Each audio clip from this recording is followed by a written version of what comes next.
Hello everyone, welcome back to my channel. আজকে শুক্রবার আর এখানে না ভালো গরম পড়ে গেছে। প্রতিদিনই দেখছি এখানে 20 থেকে 30-এর মতো টেম্পারেচার থাকছে। আর তাছাড়া সেদিন তো দেখলাম, তোমাদেরও বললাম, 37 কি 38 মতো টেম্পারেচার হয়ে গেছিলো। একটু বসে আরাম করে গরম জল খেয়ে কিচেনে চলে আসলাম। আগের দিন একটু ছোলার ডাল বানিয়েছিলাম, সেই ডালটা না একটু বেশি সেদ্ধ হয়ে গেছিলো, কিন্তু ডালটা খেতে দারুণ হয়েছিল। তো ভাবলাম ডালটা যখন এতটাই ভালো হয়েছে তখন ওই ডালটা দিয়ে একটু আটা মেখে নিই, পরোটা মতো করা যাবে। তো আমি এরকম পরোটার মতো করে বেলে নিয়ে একটু ঘিতে এপিট ওপিট করে ঘি লাগিয়ে লাগিয়ে এটাকে ভালো করে ভেজে নেব।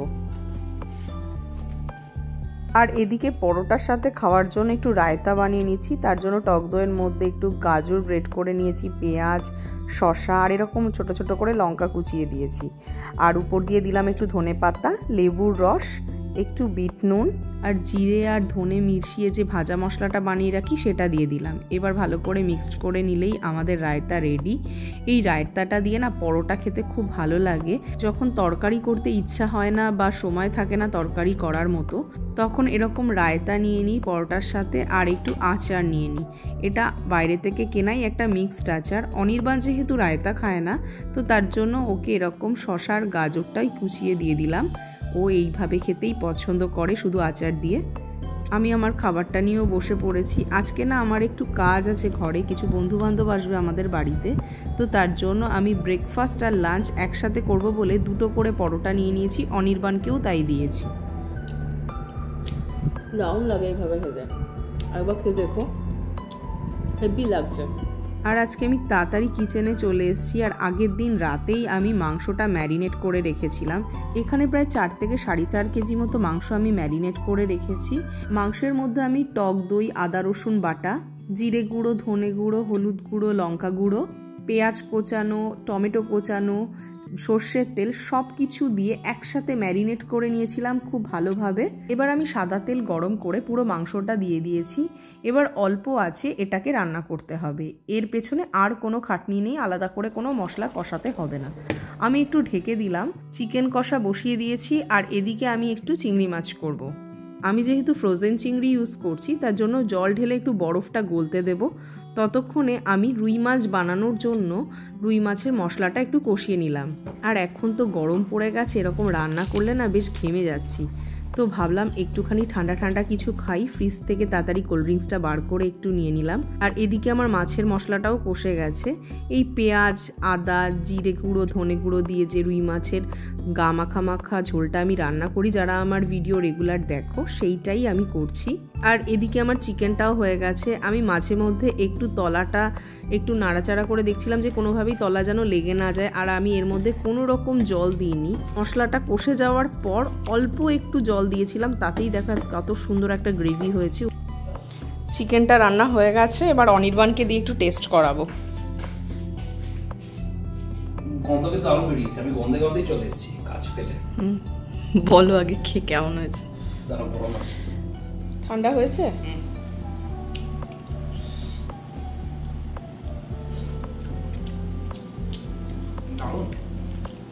নুন টুন কিছু লাগবে না?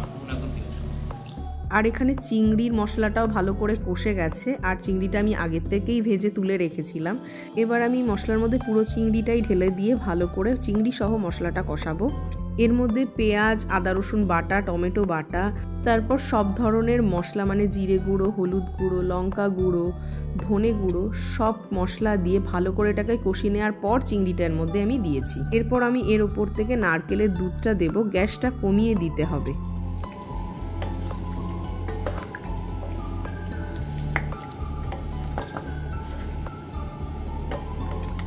গ্যাসটা বন্ধ করে 2-3 মিনিট পর এর মধ্যে একটু গরম মশলা আর ঘি দিয়ে দিলেই আমাদের চিংড়ি মাছের মালাইকারি রেডি। এবার আমি খুব সহজ পদ্ধতিতে তোমাদের একটা পোলাওয়ের রেসিপি দেখাচ্ছি। তার জন্য কড়াইয়ে তেল আর ঘি নিয়ে ওর মধ্যে তেজপাতা, কাজু, কিশমিশ সব কিছু দিয়ে হালকা করে ফ্রাই করে নিতে হবে। আমার বাড়িতে যখন অনেক লোকজন আসে তখন আমি এইভাবেই পোলাও বানাই। এবার কাজু কিশমিশটা হালকা ভাজা হয়ে গেলে ওটাকে সাইড করে দিয়ে এই তেলের মধ্যে একটু হলুদ দিয়ে হলুদের কাঁচা গন্ধটা চলে যাওয়া পর্যন্ত একটু হালকা নাড়াচাড়া করে সব কিছুকে একসাথে মিশিয়ে নেব। এবার আমি ভাতটা আগের থেকেই করে নিয়েছিলাম, ভালো করে জলও ছড়িয়ে নিয়েছিলাম। 90% মতো ভাতটা রান্না করব। এবার আমি ভাতটা পুরো এর মধ্যে দিয়ে ভালো করে মিক্সড করে উপর থেকে বেশ অনেকটা পরিমাণে চিনি, নুন, পরিমাণ মতো গরম মশলা দিতে হবে, পরিমাণ মতো ঘি দিয়ে সব কিছুর সাথে এটাকে খুব ভালো করে মিক্সড করতে হবে। প্রায় 5 থেকে 7 মিনিট খুব ভালো করে এটাকে ফ্রাই করতে হবে, যাতে ভাতটা সব কিছুর সাথে খুব ভালোভাবে মেশে। অল্প জনের হলে বাসন্তী পোলাওটা আমি বানাতে পারি সহজেই, কিন্তু যদি একটু বেশি লোক হয় তখন আমার মনে হয় এইভাবে করলে আমি পোলাওটা আরও ভালোভাবে করতে পারবো। কারণ বাই চান্স যদি পোলাওটা ঘেটে যায় তাহলে যেহেতু একটাই আইটেম করছি সেখানে আমার নিজেরই খারাপ লাগবে। আর এখন আমি স্নান করে এসে একটু বসলাম, পোলাওটা করে না স্নানে চলে গেছিলাম, তারপর রান্নাঘর পরিষ্কার এগুলো তো থাকে, তখন আর ভিডিও করা হয়নি। তো যাই হোক, রান্নাটা মোটামুটি কমপ্লিট হয়ে গেছে। আর স্টার্টারে আজকে ডিমের ডেভিল বানাবো, অনেকগুলোই হবে, তো সেইগুলোর সব জোগাড় যন্ত্র করে রয়েছে। এবার ওই ব্রেড ক্রাম্পসে চুবিয়ে ডিমে ডুবিয়ে যে প্রসেসটা সেইটা বাকি আছে, তো একটু রেস্ট নিয়ে তারপর আবার যাবো। আর আমি এখানে সব বাটিতে বেড়েও নিয়েছি, দেখো চিংড়ি মাছটা রেডি হয়ে গেছে। আর এখানে আমি অল্প একটু মাছ করেছি, যারা ধরো মাংস খায় না বা চিংড়ি খায় না তাদের জন্য আমি এই মাছটা করেছি। আমাদের গ্রুপের একজন ক্ষুদে সদস্য এই মাছ মাংস কিছুই খুব একটা পছন্দ করে না, তার জন্য আমি একটু পনির বানিয়ে রেখেছিলাম আগের থেকেই। আর যে পাত্রে করে সার্ভ করব সেই পাত্রেই পোলাও মাংস সব রেডি করে নিয়েছি। এইগুলো যদি গরম করার হয় তাহলে ওভেনে ঢুকিয়ে দিলেই কিন্তু গরম হয়ে যাবে। যদিও এখন 3টে সাড়ে 3টে মতো বাজে, এত বেলায় খাবার নেমেছে তো খুব একটা ঠান্ডা হয়ে যাবে না খাবারগুলো। আর এখানে যেহেতু এগ ডেভিল বানাবো তো আমি ডিমগুলো সেদ্ধ করে ছাড়িয়ে নিয়েছি। আলুর পুরটা আমি আগের দিন রাতেই বানিয়ে রেখেছিলাম, তো আগের দিন রাতে আলুর পুরটা কিভাবে বানিয়েছি চলো তোমাদের একবার দেখাই। আমি এখানে আলুটা সেদ্ধ হতে বসিয়ে দিয়েছি আর সাইডে আমি পুরের মশলাটা রেডি করছি।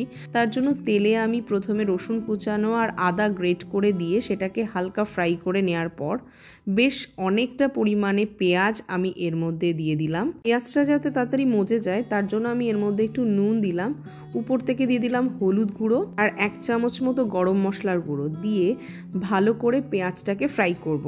পেঁয়াজটাকে কিন্তু নরম করে ফ্রাই করতে হবে। দেখো এইরকম অবস্থায় যখন পেঁয়াজটা চলে যাবে আর ভালো মতো তেল ছাড়া শুরু হবে তখন বুঝতে হবে আমাদের পেঁয়াজটা মোটামুটি রেডি হয়ে গেছে।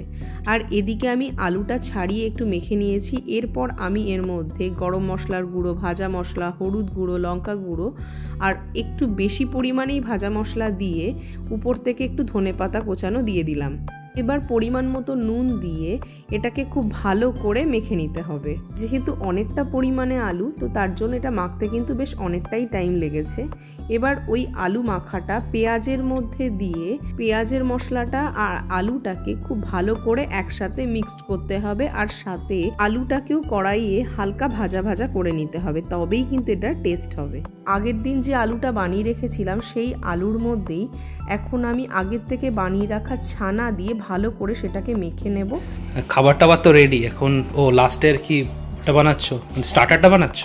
লাস্টে এটা মাঝামাঝি পর্যায়ে, এটা অনেক বড় কাজ, মানে বড় কাজগুলো হয়ে গেছে, এটাও বড় কাজ। হ্যাঁ, স্টার্টারের এখনো কিছুই হয়নি।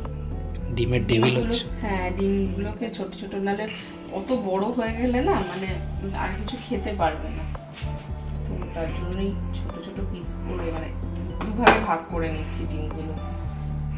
ডিমটা সেদ্ধ করার পর যদি একটু বরফ জলে ডিমটাকে সাথে সাথে দিয়ে ছোকলা ছাড়ানো যায় তাহলে এরকম সুন্দরভাবে উঠে আসে ছোলাটা। আমি সেটাই করি, আর খুব তাড়াতাড়িও হয়ে যায়, অত যুদ্ধ করতে হয় না ডিমের সাথে। আমি ডিমের ডেভিলের সাথে দুটো ছানার চপ বানাবো বলে ছানার চপটা আগে রেডি করে নিলাম। এবার আমি ডিমগুলোকে কেটে নিয়ে আলুর পুরে ডিমটা দেব। প্রথমে ভেবেছিলাম গোটা ডিমের করব, তারপর ভাবলাম গোটা ডিম হলে না অনেকটা বড় হয়ে যাবে, তার চেয়ে আলুটা দিলে খেতেও ভালো লাগবে আর সাইজটাও ঠিক হবে। তো প্রথমে আমি 1 চামচ আলুর পুর নিয়ে একটু চ্যাপটা চ্যাপটা করে ডিমটা দিয়ে ডিমের গায়ে লাগিয়ে নেব। তো দেখলাম সাইড থেকে আর একটু লাগাতে হবে আলুর পুর, তো আবারও আমি চ্যাপটা চ্যাপটা করে নিয়ে বাকি অংশে আলুর পুরটা লাগিয়ে এরকম ডিমের মতোই একটা শেপ দেব চপটার। তো আমি ভেবেছিলাম সবার দুটো করে চপ করব, কিন্তু যা আলুর পুর আছে তাতে আমার মনে হচ্ছে না সবার দুটো করে হবে। আমার বাড়িতে টোটাল 15 জন মতো লোক আসবে। আর এদিকে আমাদের সব চপগুলো মোটামুটি রেডি হয়ে গেছে, একটু বড় বড় সাইজেরই হয়েছে, কারণ আলুর পুরটা না আমি অনেকটা করে দিয়ে ফেলেছি। এখানে আমার সবকটাই প্রায় চপের শেপ দেওয়া হয়ে গেছে। এবার আমি ব্রেড ক্রাম্বস এগুলোকে দিয়ে ডিমে চোবাবো। প্রথমে আমি ডেভিলগুলোকে নিয়ে ডিমে দিলাম।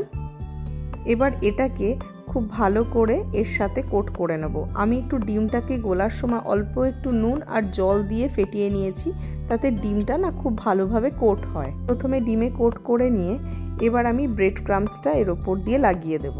এই সময় না হাতটা খুব নোংরা হয়ে যায়, যেহেতু ডিমটা দিই আবার ব্রেড ক্রাম্বস দিই তো খুব নোংরা হয়ে যায়। যাই হোক, আমি ব্রেড ক্রাম্বসটা ভালো করে এর গায়ে লাগিয়ে নিলাম। তোমরা চাইলে এরকম একটা কোট করেও ভাজতে পারো, কিন্তু আমি যখনই এরকম ডেভিল বা চপ করি আমি চেষ্টা করি দুবার কোট করার। এবার আমি আবারও ওই ডিমে চুবিয়ে আবার ব্রেড ক্রাম্বসে মাখিয়ে নেব। এরমভাবে করলে না কোটিংটা খুব পুরু হয়, তাতে আলুটা বেরিয়েও আসে না আর খুব ভালো মুচমুচেও হয় চপগুলো। ডিমের ডেভিলগুলো তো সব রেডি হয়ে গেছে। আর এখানে একটা পনিরের চপ হচ্ছে দুটো, জানি না কি হবে। ওটা মানে 23টা মতো চপ হচ্ছে টোটাল। দিই তাহলে, তেলটা গরম হয়ে গেছে।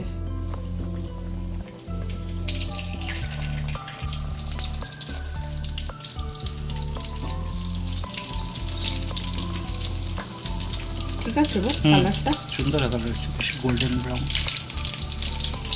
প্রথমে তেলটাকে খুব ভালো করে গরম করে নিয়ে গ্যাসটাকে একদম মিডিয়ামে করে আমি চপগুলো ভেজেছি।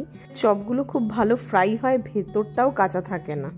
আমাদের বন্ধুদের মধ্যে একজন যেহেতু ডিম খায় না, তো তার জন্য আমি আগের থেকে একটু দেখলে ছানার চপ বানিয়ে রেখেছি।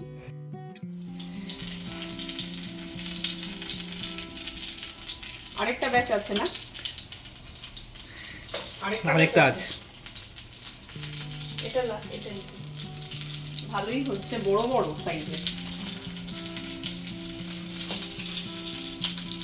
দেখতে তো দারুণ লাগছে। এদিকে আমাদের ডেভিলগুলো মোটামুটি ভাজা হচ্ছে। আরেকটা সাইডে আমি আবার ছানার চপটাকে শ্যালো ফ্রাই করতে দিয়েছি। এই চপটাকে আমি ডিপ ফ্রাই করব না, শ্যালো ফ্রাই করব। প্রচন্ড গরম লাগছে, মানে এত গরম লাগছে না, শেষ। আর এটা পনিরের চপ, শ্যালো ফ্রাই করছি এটাকে একটু। দেখতে খারাপ লাগছে না? হ্যাঁ, ঠিক ডোনাটসের মতো লাগছে, তাই না? হ্যাঁ,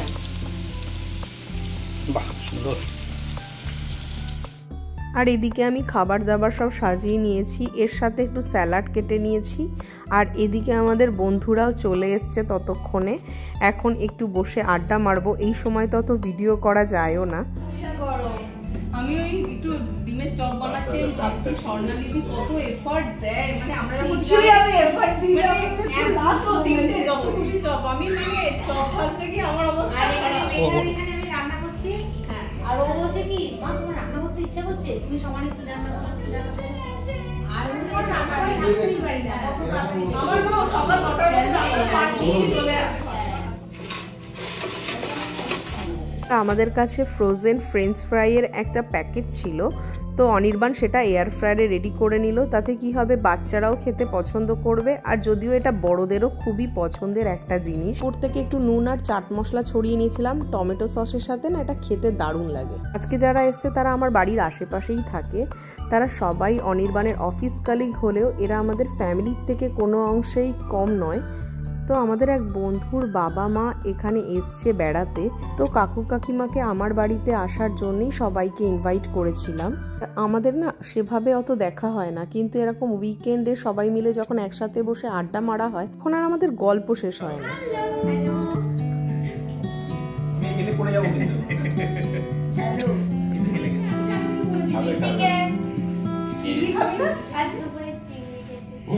চিংড়ি খাবি না আজকে? দুপুরে চিংড়ি খেয়েছে, চামচ দিচ্ছি। কি বৃষ্টিবেলা দুপুরে চিংড়ি খেয়েছে? আজকে চিংড়িটা শুধু ওরই ছিল। দুগো হাত একবার নিতে নেই, খাও। তো একে একে আমরা সবাই খাওয়া দাওয়া শুরু করলাম। প্রথমে বাচ্চারা খেয়ে উঠে গেল, এবার আমরা বড়রা আস্তে আস্তে খাবারগুলো নিয়ে নিচ্ছি। আর ডেজার্টে ছিল ওরিও আইসক্রিম, তা সেটা চকলেট সস বা ক্যারামেল সসের সাথে বেশ ভালোই লাগে বলে সেটা রেখেছিলাম।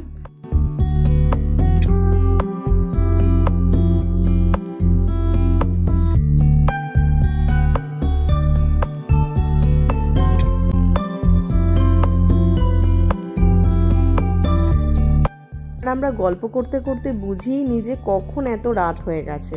তো সবাই আস্তে আস্তে উঠলো বাড়ি যাওয়ার জন্য।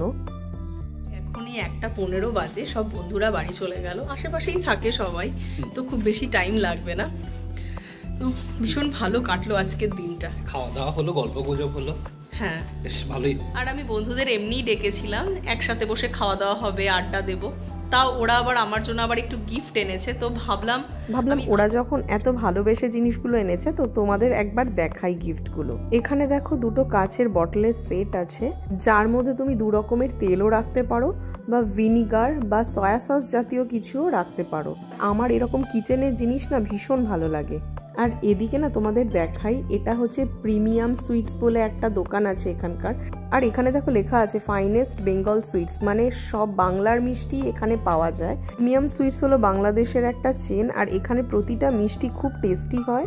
তো আমার এক বন্ধু এরকম একটা মিষ্টির প্যাকেট এনেছে, আরেকজন আমাকে এরকম একটা ক্যান্ডেল দিয়েছে যেটা খুব সুন্দর গন্ধটা। আর এখানে তার সাথে একটা সোলার লাইটস দিয়েছে, এখানে উপরে একটা সোলার প্যানেল আছে। আর এটাকে যদি একটু রোদ খাওয়ানো হয় তো অন্ধকারে খুব ভালো আলো হয়। তো এটাও আমার খুব ভালো লেগেছে, আর আমার ভীষণ কাজে লাগবে, কারণ আমরা না মাঝে মধ্যেই ব্যালকনিতে ডিনার করি, তখন এটা আমার কাজে লাগবে। আর আরেক বন্ধুর কাছ থেকে আমি এরকম একটা এয়ার ফ্রায়ারের লাইনার পেয়েছি। আমি আর কিছুদিনের মধ্যে এরকম একটা লাইনার কিনতাম, কিন্তু এই বন্ধু দিয়েছে বলে আমাকে আর কিনতে হবে না। আর দেখতেই পাচ্ছ এরকম ফ্রেঞ্চ ফ্রাই, নাগেটস, এইগুলো খুব সহজেই এটার মধ্যে আমি করতে পারবো। আর এয়ার ফ্রায়ারটা না খুব একটা বেশি নোংরাও হবে না। আরেক বন্ধু আমাকে আইকিয়ার একটা এরকম ক্যান্ডেল স্ট্যান্ড দিয়েছে। এই ক্যান্ডেল স্ট্যান্ডগুলো না ভীষণ ভালো হয়। আমার একটা হোয়াইট কালারের আছে, কিন্তু এটা খুব সুন্দর দেখতে, ভীষণ স্লিক দেখতে এটা। আর এখান দিয়ে দেখো ক্যান্ডেলটা ঢুকিয়ে ভেতরে রাখতে হয়, আর এটা বন্ধ করে দিলেই তুমি এইভাবে এটাকে ইউজ করতে পারো। আর উপরে দেখলাম আর একটা ছোট্ট লাইটস আছে, সেটা ব্যাটারি লাগানো যায়। তো আমি এখন একটু ফ্রেশ হয়ে এসে বসলাম, এখন একটু বাড়িতে কথা বলবো। আর আমি আমার ভিডিওটা এখানেই শেষ করছি। ভিডিও ভালো লাগলে লাইক, কমেন্ট, শেয়ার করে দিও। আর তোমরা যদি কেউ আমার চ্যানেলে নতুন হও তাহলে কিন্তু অবশ্যই আমার চ্যানেলটাকে সাবস্ক্রাইব করে নিও।